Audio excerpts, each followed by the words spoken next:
these are the five, like, I'm going to give you like a list of like five places. Sydney Harbour Bridge.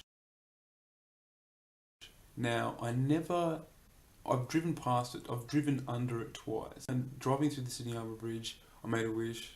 Silly, I know I'm silly like that, but I just enjoyed it. It was fun, it was cool. Sydney Harbour Bridge. Sydney Opera House.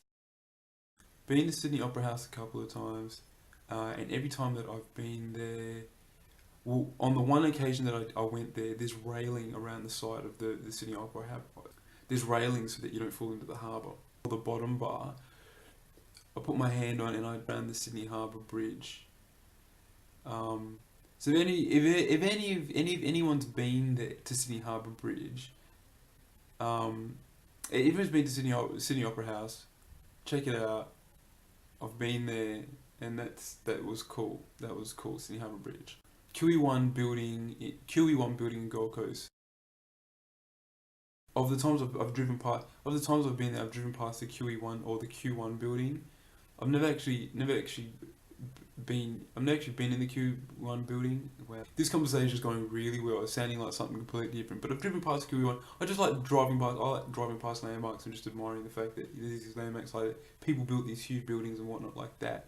Wow, this conversation is sounding so dirty, and it's not intended to sound like that.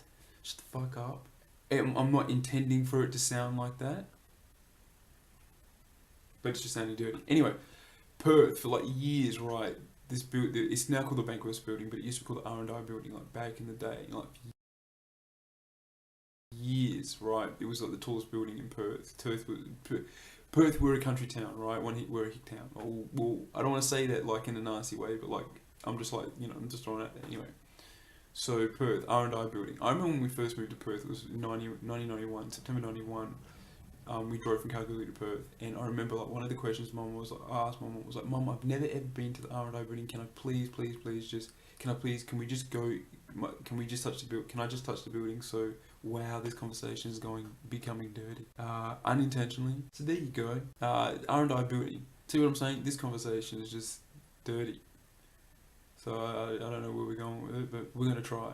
I'll power on through. I'll power on through. Residential, yeah, second tallest residential building in the southern hemisphere. I think, yeah, the second, yeah, the yeah,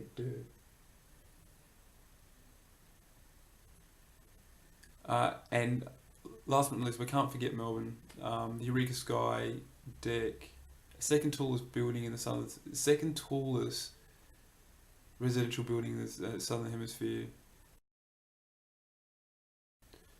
and it is totally freaking cool. The skybox, you can go in the skybox, and it like, like it comes out of the building, and you can look down, and it's funny. It's cool. It's fun. Anyway, so those are the five places that I've sort of been. That's me.